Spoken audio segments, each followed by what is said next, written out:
Allah deyir, kiçik çətinliklər çıxanda böyütmə onları ki, böyüklərə düşməyəsən. Kiçik çətinliklərin adını qoy ki, xırda məsələdir, düzələr şükür Allaha, yaxşı, nə olub ki? Bunu biraz diliyi məcbur elə bu sözü deməyə.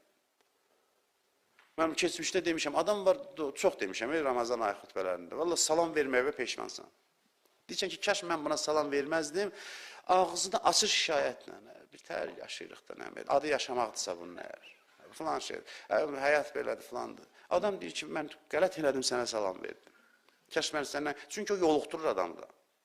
Dilə çevrəvizdə elə adamlarla oturun və yaxud da bir pozitiv insanlar olsun. O mənada yox ki, problemlərə təslim, aciz adam, şükür Allah'a, o mənada yox. Problemlərlə mübarizə aparan, onları həll eləyən, eyni zamanda təbii qəbul eləyən. Bəli, mən bir sıra problemlərimi həll eləyəcəm, növbətlər gələcək. Və bir daha deyirəm, bunun ictimai, sosial tərəfi ilə işim yoxdur. Bəzən elə şeylər var ki, onlar ictimai hansısa proseslərlə həll olunmalıdır. İnsanlar da hansısa vətəndaş mövqeyi ortaya qoymalıdır. Onlar öz yerində, bunun mənəvi tərəfindən danışıram. Çünki insanın yanaşmaları çox önəmlidir.